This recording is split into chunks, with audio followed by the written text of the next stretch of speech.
at the door right after she opens it. And I'm trying to tell her I love her, and then she's pushing me backwards saying, go, get out of here, hurry up before he comes back. I'm like, who's he if there's nobody here? She's like, get out of here, hurry. And she closed the door quick and locked it. That was the last time I saw her. The driveway was empty, pretty much. I parked in the street. And I never even heard of this guy, friggin' Champ. He was never in the picture. Never heard of him, even when I lived there. Actually, the police gave me his actual real name, and I don't remember, but I suppose he lived in Queens or something like that. Brooklyn, Queens, I'm not even quite sure. So after she went missing, the police talked to you. Did you have any contact with anybody else after that? No, because that's when I went into treatment. Jenny told me, get out before he comes back. But if you're not living with anybody, who am I? Why are you rushing me out, and who's he? Which I didn't know at the time. You just told me there's nobody in here, Joe. You don't have to worry. Hurry, go before he comes back. Who's he? Just go. And that's the last I saw of him. I came back 2 days later, and everything was cold, dark, and dreary there. The hairs were standing up on my arms and my neck, and it just felt cold. And, like, you knew somebody was dead. You know what I mean? You just get that feeling over you. And the sad part, I didn't call the police that day. Why? I was drinking. I didn't want to go to jail for drinking and driving to report. Because if I made a report and they kicked in the door, maybe things would have happened a little faster. You know, I don't know. Look, I blame myself for a little bit of it. Only for the fact I should have called the police that fucking Friday, 2 days after the black ice. But no. I was too worried about going to fucking jail. But, you know, a lot of things could have happened if I would have opened my fucking mouth and not worried about going to jail. I dig myself in the ass every day for not calling the police that fucking day. Wow, so Joey was initially living at the apartment with Jenny, but then she kicked him out 2 weeks before she went missing. And that creepy guy that shows up at 1:30 in the morning, what was that about? Did he actually know something? I did some research and I didn't see any documentation or evidence that would suggest that anybody who resided there prior to Jenny went missing. Also, Joey saw Jenny the same night that she last saw her family, and then 2 days later showed up at her apartment, and she did not answer the door. He knew something was wrong but was too scared to call the cops because he didn't want to go to jail for drinking and driving. Now that has to be a burden to live with. But he also said he never heard of this guy Champ, who was also with Jenny the last day that she was seen by her family. So who is this guy Champ?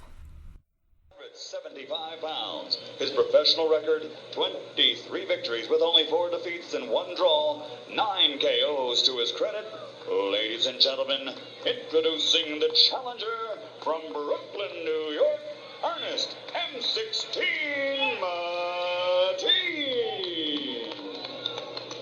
Here's Ernest M16 Mateen from Bedford-Stuyvesant in Brooklyn, New York, and he will be the opponent tonight for James Toney. M16 was once regarded as a promising prospect in the sport. He never really improved his technique. When he got to the higher levels of competition, he started losing and has been losing fairly regularly for the past year and a half. Ernest Mateen Jr. was a former IBU cruiserweight boxing champion, born 1966 in Bed-Stuy, Brooklyn. Now, when researching, I found some very interesting facts and rumors. Ernest was married to R&B singer Kia Jeffries. In 2012, he was killed as a result of a domestic violence dispute with Kia Jeffries. Now, some headlines say Ernest was murdered, Ernest was killed by his wife, but I want to be very clear that after digging deeper and listening to interviews that Ernest was not murdered. He wasn't even killed in self-defense. In short, Ernest was beating his then-wife, Kia Jeffrey, while in possession of a firearm.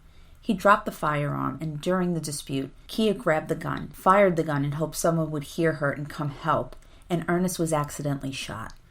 After he was shot, he then took the gun and proceeded to pistol whip his wife. The police came, and in transit to the hospital, Ernest corroborated this story with the police. He later died at the hospital. Now, I want to be very clear that this story is not about Kia. She is a survivor of domestic violence and has experienced this horrific trauma, and I want to make sure that we respect that. I did reach out to Kia, and she responded. She doesn't know anything about Jenny. She may potentially do a future segment on the show regarding domestic violence, but again, I want to be respectful of her and her situation. So going back to the initial research. When I first started researching Ernest, his father, Ernest Mateen Sr., came up. Ernest Mateen Sr. lived in Brooklyn, New York. He had 9 kids and was a boxing coach. He trained his son Ernest in the amateurs. In 1990, he was killed by gunfire in an open-air market in broad daylight in Canarsie, Brooklyn.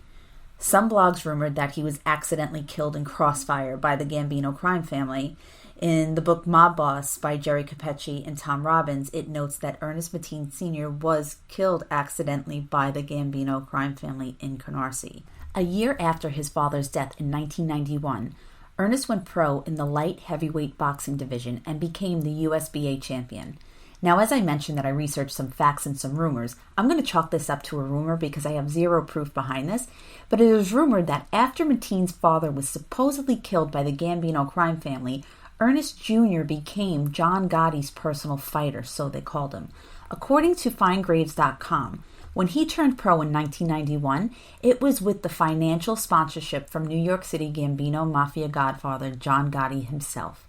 Also in an article on RealCombatMedia.com by Robert Britzel, who happened to be a friend of Mateen's, he writes, M16 was the fighter belonging to the late Dapper Don, the godfather, John Gotti. After Gotti went to jail, Mateen's career went into a downward spiral. He continues to say, the real problem had to do with family, marriage, and domestic disputes.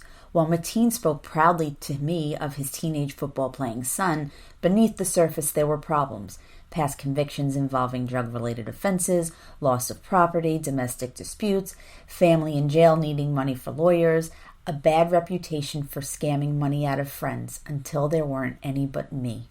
He also goes on to say that Ernest was one for tall tales, so who knows how true his connections to the mob really are. But scamming money out of friends, that could be something.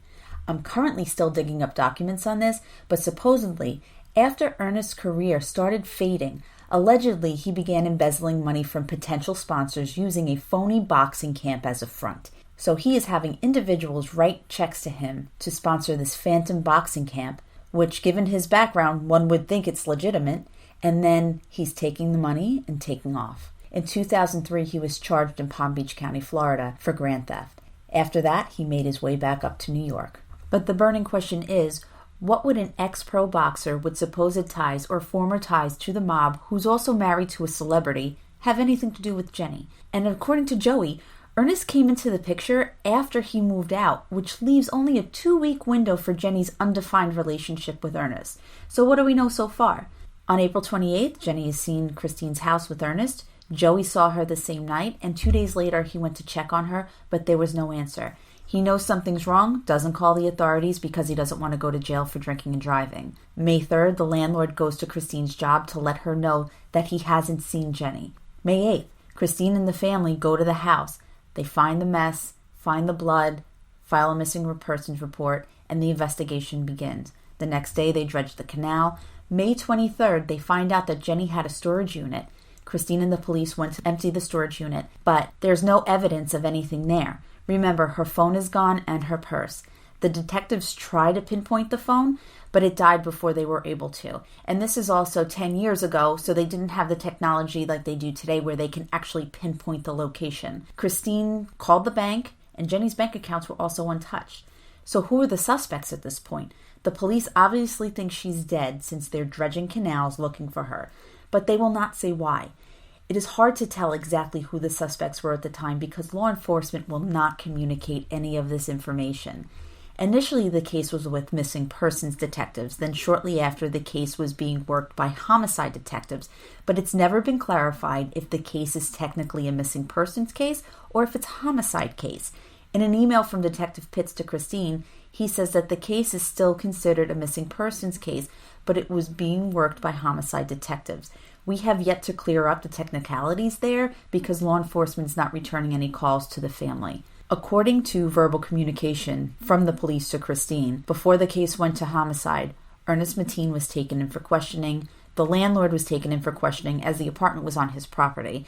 The older gentleman who was taking care of Jenny financially was questioned, but according to hearsay, Ernest was suspect number 1, but why? Rumor has it that the older gentleman who was taking care of Jenny was also being extorted out of money by Ernest in this bogus boxing camp scam. He was writing out checks to Ernest for the same reason everybody else was. At the same time that Christine was making the missing persons report for Jenny, this gentleman was filing a report regarding Ernest to the police for extortion or something along those lines. I did reach out to him for an interview, but he has not responded. I'm going to continue to reach out to him to see if he will come on the show and give us clarification around so many holes in the story that it appears that he has most of these answers. So in months following the initial investigation, the police continued to look for evidence and suspects. Ernest Mateen was still a suspect, but he was nowhere to be found once homicide detectives started managing this case. Christine worked with Suffolk County PD to have flyers made. She created a Facebook page,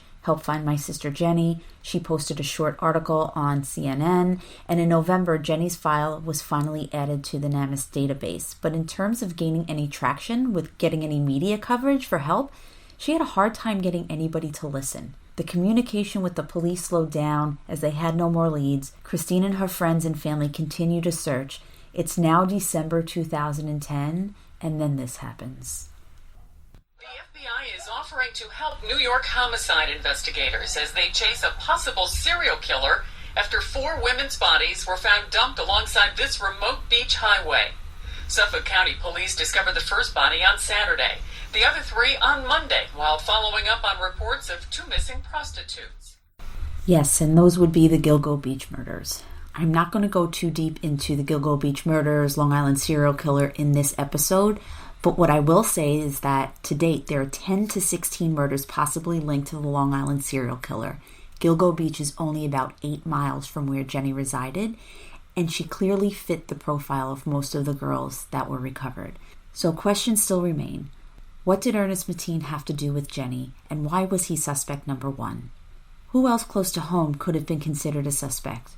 Or could Jenny have also been a victim of the Long Island serial killer? We'll try to figure that out on the next episode of Discarded.